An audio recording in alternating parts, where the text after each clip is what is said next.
let's delve a little deeper into this bad blood of war, because we really can't understand the relations between Japan and many of its Asian neighbors in today's world without understanding not just the times, dates, and places of Japanese imperial expansion, but really the depths, the absolute horrific depths that the Japanese military went to during this phase of aggression. So nasty, in fact, caused so much bad blood that we can still see this animosity and friction manifesting itself in today's world. So we really do need to flesh out a bit more detail, maybe slightly offensive to some of my Japanese friends or Korean or Chinese friends or even my delicate American friends, but you kind of got to know this stuff to get it, and that's what we're all about. Let's start with the bad blood in Korea. 1895, the Japanese invade the Korean peninsula during the Sino-Japanese War. They take over the Korean peninsula, parts of Manchuria and Taiwan. They strip away from China. Now, that's bad enough for China to lose territory, but it's way worse for the Koreans.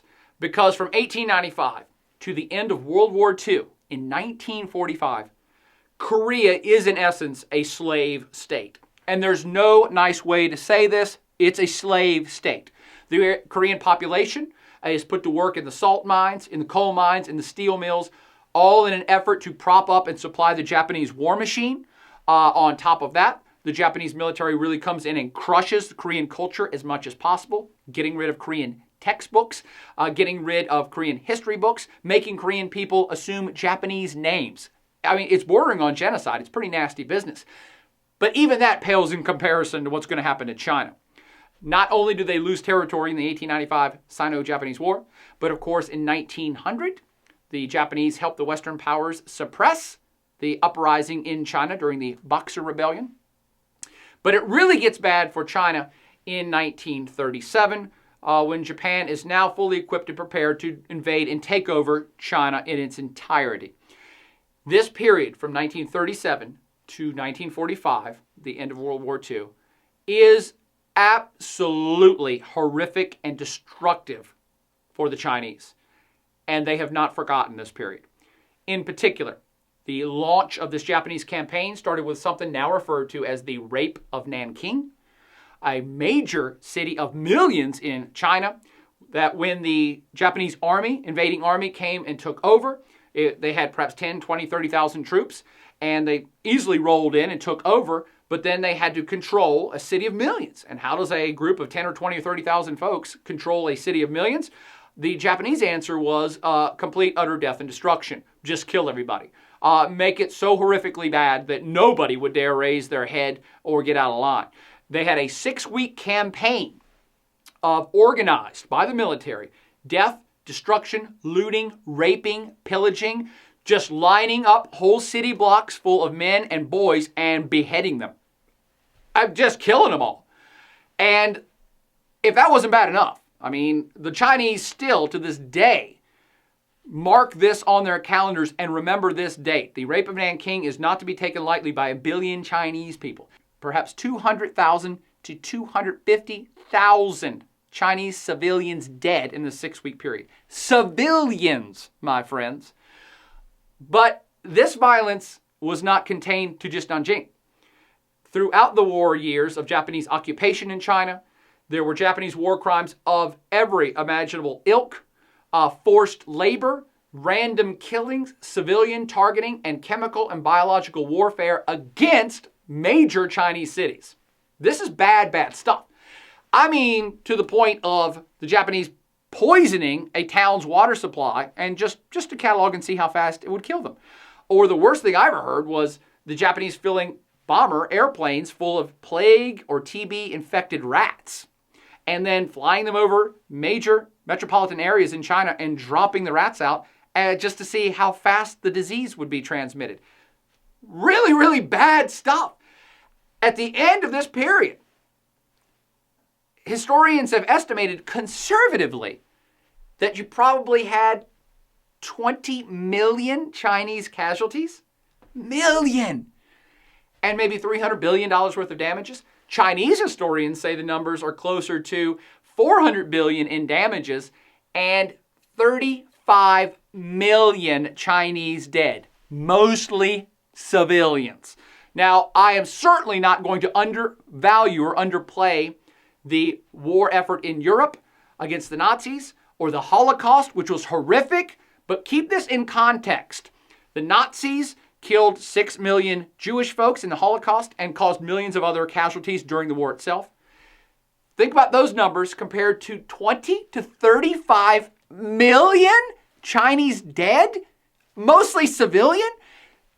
It boggles the mind. Have you even heard about that in a textbook in the United States? Probably not.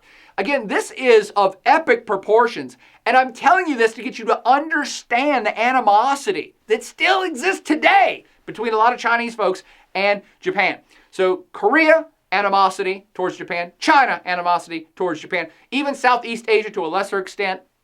No love lost between them and Japan because, of course, they opened their doors during the Japanese imperial phase to the Japanese army under this propaganda campaign of the Greater East Asia Co-Prosperity Sphere, which, of course, turned out to be quickly understood as a complete and utter lie, a bunch of bunk. The Japanese were just here to push out the Europeans and take over as even worse imperial masters. So a lot of Asian animosity towards the Japanese because of this era. And I'm trying to suggest to you, this is still active. They have not forgotten. And not just the people who physically lived through the war, but this is passed down to the younger generations as well. You can bump into lots of Korean folks and lots of Chinese folks that have a very low opinion of Japan to this day, or an outright hatred to this day. And you can see this manifest itself in current events. There is something called the Japanese whitewash scandal, basically, where Japanese textbooks that are released every year by the Japanese government, approved for use in K through 12 schools. They're very interesting. The Japanese textbooks, they go something like this. Japanese history. We started in 600 AD, Emperor Jimmu. Then we had the Shogun, and that was great. And then, the Meiji Restoration, that was awesome. And then in the late 80s, we started exporting Toyotas and Pikachus. What happened? I mean, you forgot a little bit there in the middle. And indeed, most Japanese textbooks completely gloss over or whitewash the entire Japanese imperial phase. They don't even reference it. And every time these textbooks come out, it infuriates the Koreans and Chinese who will protest to the Japanese government. But not just that. That's just a textbook. There's also something called the Yasukuni Shrine in Tokyo. The Yasukuni Shrine. And it is a shrine it's a cemetery. Much like Arlington Cemetery in Washington, D.C., that's filled with soldiers and past presidents and stuff like that. You have the same thing in Yasukuni in Japan that has ex-presidents and prime ministers, but also many war dead Japanese soldiers. Now, that in itself would be no big deal, except that along with regular soldiers is a bunch of soldiers who are committed of war crimes. Leaders who are actually convicted of genocide or other crimes against humanity and hung and killed after World War II, and then buried in the Yasukuni. So every time a Japanese prime minister visits this shrine, it infuriates people in China and Korea, and they protest at Japanese embassies in their countries. People get pissed because they say, hey, you're going to pay your respects to people who slaughtered millions of our citizens, and that irks us a little bit, as you might imagine. And in fact, I would liken this, give a similar analogy here. It would be the equivalent of the German chancellor in charge of Germany in today's world going and laying a wreath on, say, Hitler's grave or a memorial cemetery to the Nazis. Can you imagine how infuriated people in Europe would get if the German chancellor did that? People would be furious. You can't pay your respects to Nazis. And that's the way that folks in Asia look at any prime minister of Japan visiting that Yasukuni Shrine. And it doesn't end there, by the way. I mean, there are open lawsuits, open court cases by the Chinese and Korean governments against the Japanese government for further war reparations. They still say, Japan, you haven't paid us back enough for the war damages you did. We want deeper and more heartfelt apologies that they don't feel the Japanese have atoned enough for their sins. And let me make another European comparison on that front, too. This is largely a huge difference I want you to get between Japan's wartime record and, say, Germany's wartime record. I suggested that it would be really bad if the German chancellor laid a wreath on Hitler's grave, and it would be terrible. It will never happen, though. It would never happen because Germany, for its part, has gone over the top atoning for its Nazi sins and paying people back reparations and apologizing as much as they can. And Germany has been reincorporated into Europe. The Europe that it attacked during World War II, it's a part of now, is part of the EU. So Germany did bad things during its wartime Nazi era, but it's been forgiven and pulled back into the fold. Not so in Japan. It's just not. The Chinese and the Koreans and others say, look, they have not done enough. And they're whitewashing their textbooks, and they visit the Yasukuni Shrine, and this is just spitting in our face because they're not even atoning for the horrific sins that they committed while here on our territory during World War II. And there's something to that. Now, let's switch gears, though. That explains some of the Asian hatred towards Japan. Who else did Japan piss off during World War II? Well, that would be Uncle Sam, of course. 1941, Japan attacks Pearl Harbor, unprovoked, which of course pulls the United States into World War II against Japan, thus setting the stage for the Pacific theater of World War II, Japan versus the United States. Now, you've heard of Pearl Harbor, I'm hoping. You probably haven't heard of the 1942 Bataan Death March. What? This is an event that occurred in the Philippines. There were U.S. troops in the Philippines. The Philippines is a U.S. ally. And when the Japanese army invaded and took over the Philippines, the U.S. stuck up and defended and was helping the Filipino army. And when the Japanese won, they took all these folks prisoner of war. However, much like in Nanking, the Japanese army is not that concerned with actually treating prisoners correctly or even civilian populations. They just don't care about that. And that's part of what I'm trying to get at here. When the Japanese are at war during this phase, it's full war. They don't care. There's no quarter given to civilians. They don't care about war crimes. They don't care about prisoners of war. Even though there's international conventions which say, hey, you shouldn't target civilians, you shouldn't do this, you should take care of prisoners of war who've surrendered. The Japanese army simply does not care. And the Bataan Death March of 1942 was a concerted effort to take tens of thousands of American and Filipino POWs and simply march them to death. Under the blazing Filipino sun, they marched these folks for tens or 50 miles to nowhere with no water, no food, simply to try to kill them all. Bayoneting people along the way, beheading people along the way. If a U.S. serviceman would stoop down to try to pick up one of their fallen comrades, they would be bayoneted in the back and killed too. This is horrific stuff. And again, this is nasty, this is bad. It's probably unsettling to some of you, and that's okay. I want you to understand the level of rage that was focused at Japan during this imperial phase they had, because they did really bad stuff. And really bad stuff happens in all wars, but the Japanese really take it to a level which causes so much rage in the U.S. and Asia that they're going to get leveled and paid for it back in kind. And that's exactly what happens. This 1942 Bataan Death March is memorialized in many Hollywood films, usually starring John Wayne. You also see another awesome Hollywood film called The Bridge on the River Kwai, which shows U.S. and British POWs in forced labor camps to build railroads for the Japanese military to invade other places, which is against Geneva Conventions and international law and lots of other things. And I'm telling you this descriptive story, which is not easy to swallow for a reason.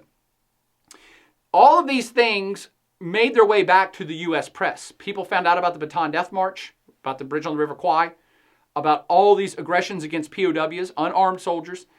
And this just caused rage in the United States, the likes of which it's hard to imagine, even in today's world. People were mortified and pissed. And this absolute and utter rage, at the civilian level in the U.S., but also the government, unleashed just absolute U.S. retaliation. Absolute and utter no holds barred. These people are horrific. Look at these horrific things they're doing. They're in breach of all sorts of international laws. Let's just wipe them out. You can actually see this in some of the most unbelievable and really racist propaganda posters that were put out by the United States government at the time. But these are real. And again, I'm not showing this to be funny. I want you to understand the level of animosity that was projected towards Japan at the time. So this absolute U.S. rage because of Japanese atrocities, fueled absolute U.S. retribution. And what we have near the end of the war is the U.S. starts winning the Pacific theater, pushing Japan out of Asia, out of the Philippines, out of China, back to their 4 main islands. In the final months of the war, the United States, again, under this absolute rage, completely and utterly destroys Japan. This isn't just war now from the U.S. side either. This is absolute destruction. The U.S. has a campaign of firebombing the entire islands of Japan, 4 main islands, to the ground, to dust. Most major cities, if not all major cities and industrial areas in Japan, are somewhere between 70, 80, or 90, or 100% destroyed. And by destroyed, I mean rubble. I mean nothing left, no roads, no factories, no buildings. And this went on for months, and that leads up to the end of World War II, of course, where the U.S. drops atomic weaponry on Hiroshima and Nagasaki. This was decisions not made in haste, by the way, by the United States. But again, I'm trying to paint this portrait of there was a lot of anger of Japanese war atrocities, which made the decision to destroy the island much easier. Does that make more sense in hindsight? Now, why am I telling you all this? I just want to make fun of the Japanese? Do I think they're really bad people? Am I just a hater? No, not at all. I absolutely love my Japanese brothers and sisters. Domo arigato. And I certainly don't want to offend or open old wounds for my Chinese or Korean friends either. But I want you to understand 2 things. First, I want you to get why now, even in the 21st century, decades after World War II has been completed, I want you to understand why there's still a tremendous amount of Asian animosity towards Japan, particularly China and Korea against Japan. These are countries that are next door neighbors that aren't particularly the best of buddies. In fact, they're not even close. And this is why, this period I've just described. Secondly, I also want you to understand the absolute and complete, utter devastation that Japan found itself in at the conclusion of World War II. I mean, it just leveled. There is nothing left. And not only is it flattened, they've had to surrender fully, and they're occupied by the United States. Done. Destroyed. Finished. But wait a minute. Isn't Japan the number 2 economy on planet Earth? I think they are. But isn't Japan a strong and huge ally of the United States? Yes, that's true too. How did that happen since the end of World War II? Good questions, and we'll tackle those in the next section.